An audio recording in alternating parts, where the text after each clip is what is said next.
Beginning Perik Hey Halacha Ches. Mutter lachs alert mit Tzayim l'schoil ulepragmatio. One is permitted to go back to Egypt for the purposes of business and merchandise. We go to the Peirush and to conquer other lands. It's only forbidden to dwell therein. Agos Maimonides cites the text of the Yerushalmi that to dwell therein you cannot go back, but you can go back to business and to conquer land. And Moshe explains that business is to bring your wares to Egypt, and Parmatia is to bring merchandise from there. But the Rav HaShulchan explains that Parmatia is to have a place of business there, and it's only to dwell there you cannot. You don't get lashes for it. Because when he went there, he went temporarily. If he remains there, he didn't do an actual action to go there. He's already there. And when you don't have any forbidden prohibition which you transgress by non-action, you don't get lashes. It's still transgressing. The yearly, Rambam writes, it would seem to me, if Egypt was conquered by Melochim Bezdin, by a Jewish king with a Sanhedrin, right, and we become part of Eretz, that Shehimu Teres, it would become permissible to live there, but only it's forbidden to have individuals, or to dwell there. Rubi Haraku, and it belongs to others. Because the actions of Egypt are more degenerate than all the other lands. As it says, there's a special injunction that the deeds of Eretz Mitzrayim, you're not allowed to do, and it's brought from the Sifri that their actions were very degenerate. Today that's hard to find only in Egypt.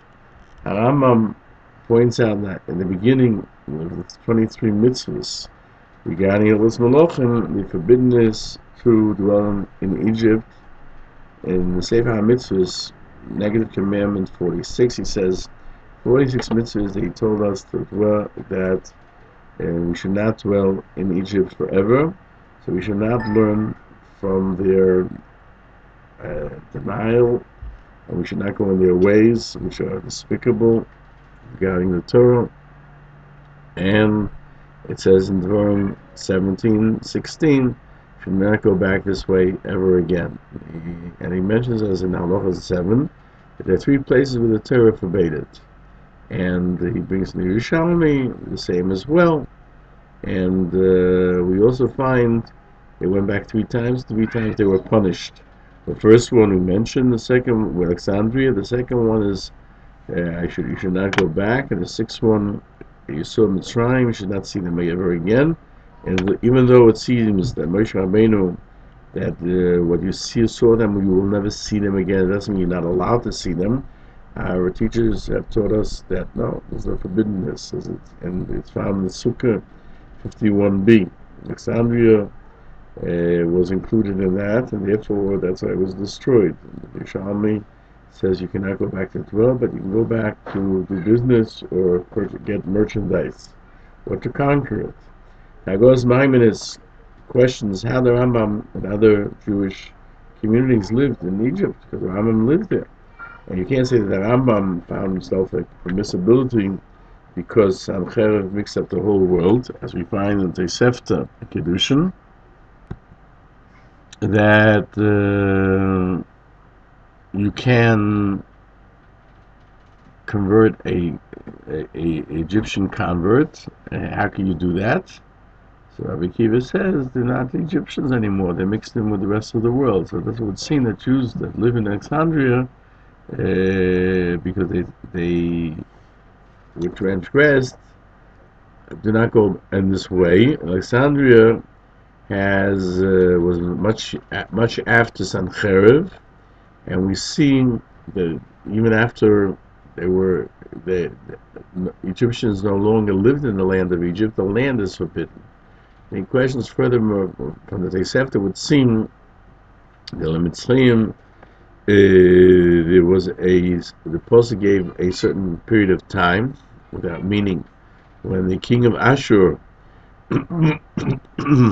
exiled the people of Egypt. It says in Yechezkel, after 40 years I will bring back Mitzrayim from nations, and they'll go back to their lands. The language, and they'll go back to their lands, is not found in the Pasuk that is referring to Mitzrayim, but rather in Yechezkel regarding Yisrael.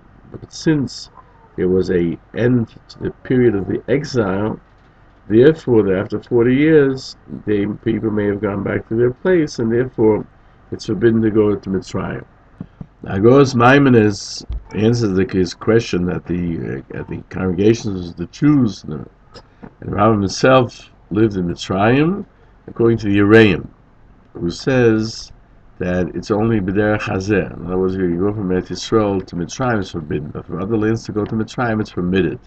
That's the opinion also of the Smag. The Rambam and the Kilois that lived there did not come to Mitzrayim, to Egypt through Eretz Yisrael, but they rather went, and therefore they did not transgress. The Rizvaz argues that even though it says you should not go back this way, it can be explained like the Araim, but it says you should not see them again. Regarding that remains in place. It doesn't matter where you come from. And the answer is the Torah only forbade to go dwell there and make it your permanent residence, like the Yerushalmi. And whoever goes there, Mitzrayim went to begin with just for business, and then they remain there. And they don't transgress with action, the transgression to be there. Now he comes to do business and then dwells there, doesn't have transgressed this prohibition, just the forbiddenness. He does transgress because to the difficulty of getting back from Egypt, therefore they remain there. And the language of the Rambam is it's forbidden to make it a dwelling place. The Rizvaz infers that you don't get lashes, but you do for transgress. You don't get lashes. That even when he comes to Egypt with permissibility to do business, he can't stay there. He says, how could Jews live in Egypt when they transgress this prohibition? It could be that the first that dwelled there, they did not adhere to the Rambam's understanding that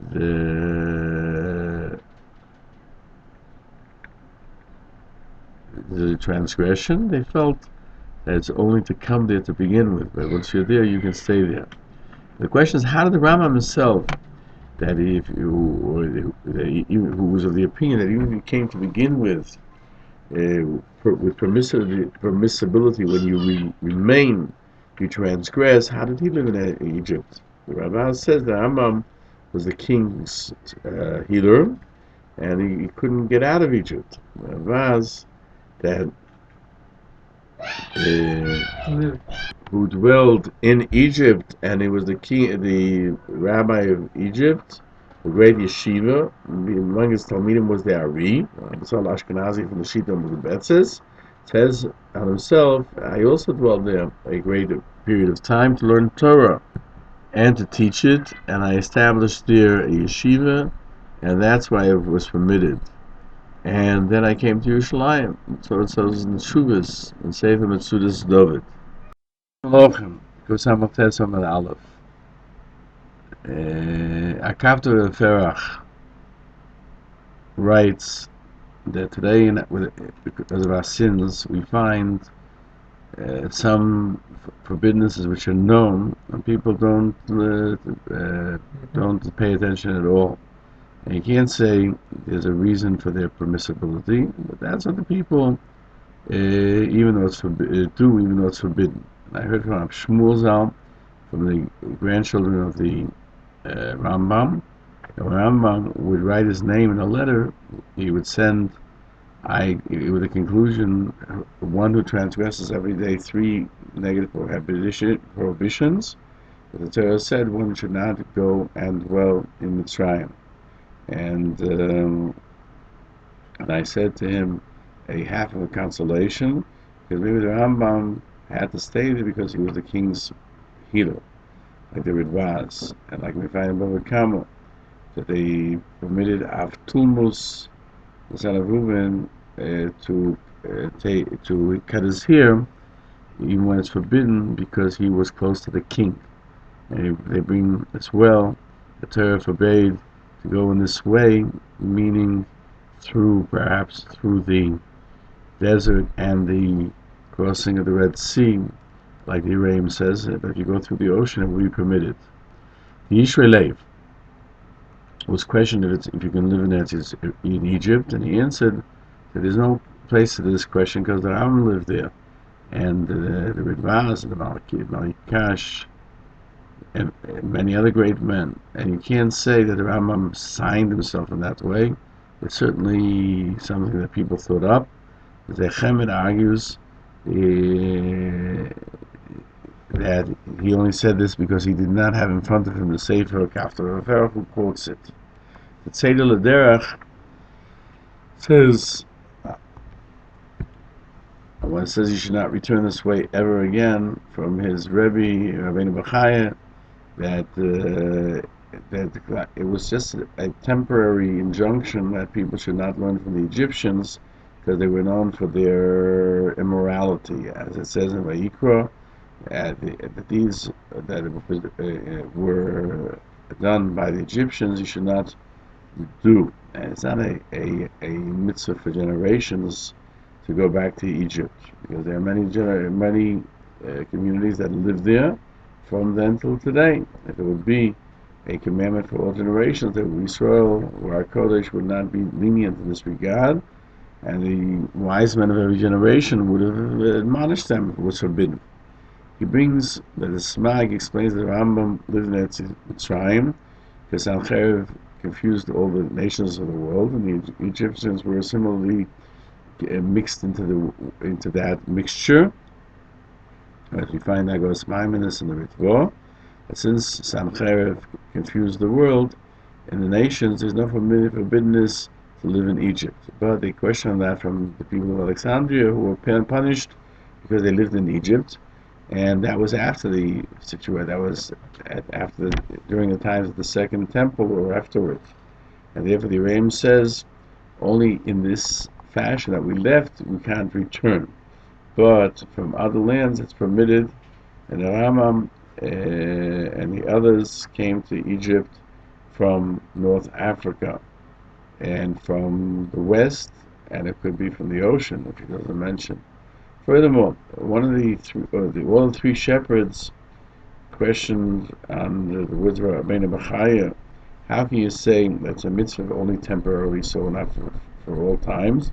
The Gemara Sukkah writes that the people of Alexandria were killed because they transgressed on this, and would see that this is a commandment that is in effect for all generations. And the Rambam and the Smag counted among the mitzvahs, and that's also a condition. It's only a mitzvah if it was all the entirety of the generations and not just for the 40 years.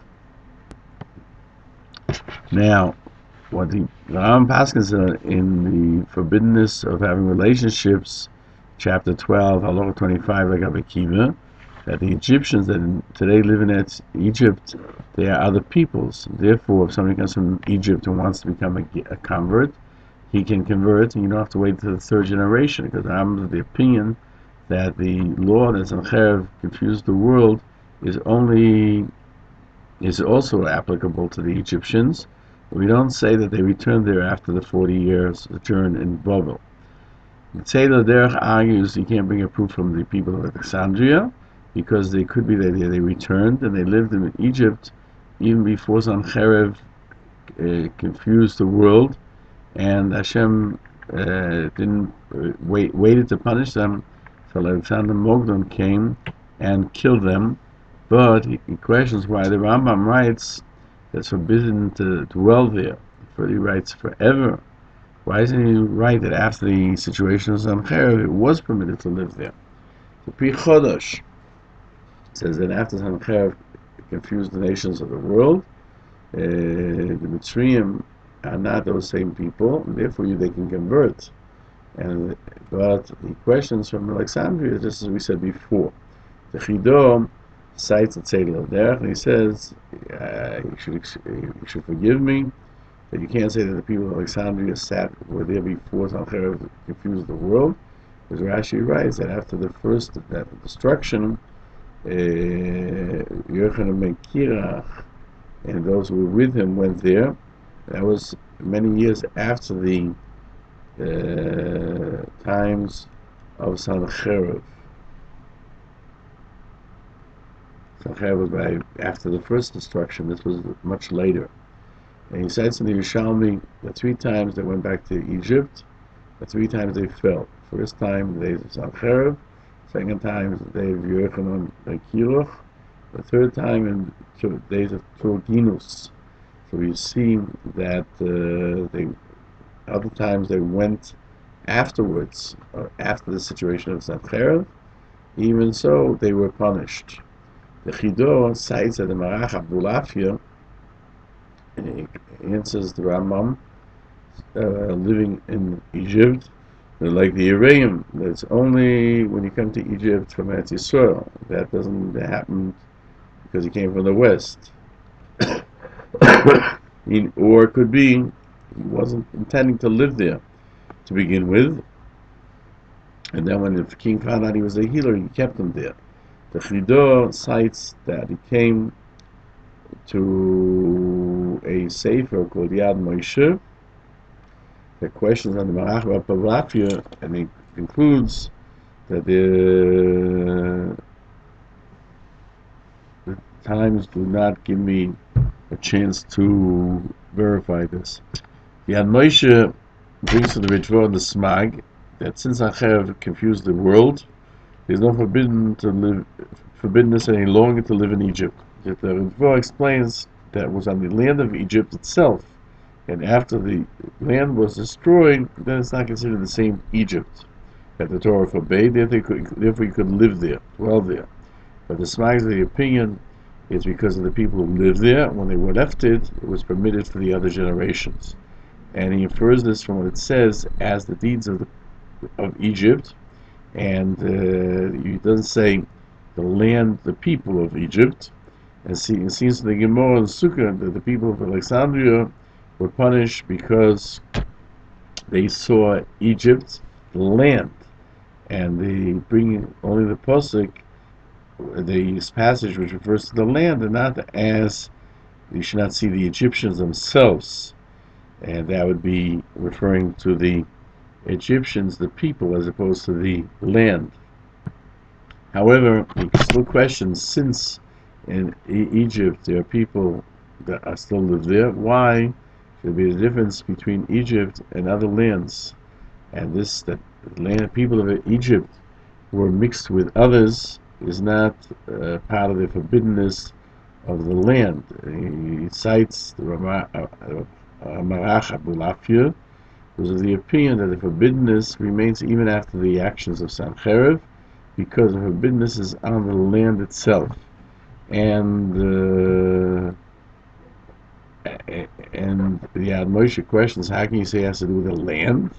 So it has to do with the people, because they did it, not the land. Now, the editorial comment here is that even though it could be, we know through the Zohar that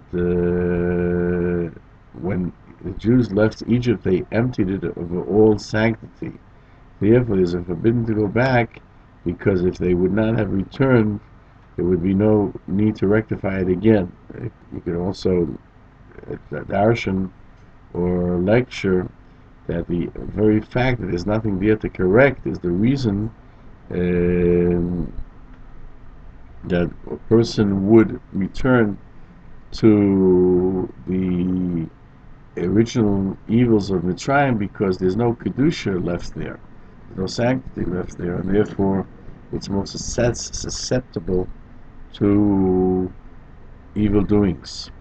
But the Machon said in his words, and he infers it from the Gemara, says Eretz Mitzrayim. You can see from the Rambam, the Torah forbade individuals not to go back, not to dwell there, and it belongs to the Goyim, because their deeds are very corrupt from all the lands. Biad Goyim, and it belongs to the nations, would seem that Zancher mixed the people of Mitzrayim, others live there, not the Mitzrayim, and therefore the deeds of the land is worse than any other place. Therefore, the forbiddenness remained even after the actions of Sancheriv. According to Ritva Ma'acha Balafia, the people of Sanhedrin, Alexandria, were punished because the Issur has to do with Egypt, which exists even after Sancheriv. From the explanation of the Ramban, we can understand how it has to do with the land. The land itself, there seems to have a premonition or a predisposition for evil, even though, as we find by the cities of refuge, even though they take in only those that are murderers by accident, the Gemara tells us that in Gilad there were 3 cities for 2.5 tribes in the East Bank, because as Gilad had murderers from when it was a nation, and therefore the place itself is a place that is one that instills this concept, and therefore the same would apply to Egypt if it's forbidden, because the Torah states witness that there is a susceptibility to do immoral acts. So we find from the Ariyah Kodesh there are 4 types of enticements or coverings, and they call them in their names, and they are found in 4 different lands. In Rome, Salomonica of Aspamia, which is part of Spain, Egypt, and Damascus of Beis Rimon. In all of them, they have their own fault or their own craftsmen. In Egypt, it's immorality. The Torah says it has to do with the land of Egypt, because that's which has control of that area. And with that, we can understand what Rae Gann Family and the Ritva is saying, that it has to do with the land, and that it's Sancheriv to confuse all the other nations, even though it would take away the fact that there are no Egyptians. The land remains what it was, and has the ability to cause people to do evil deeds because of where they dwell. That's why we're not allowed to go back to Egypt.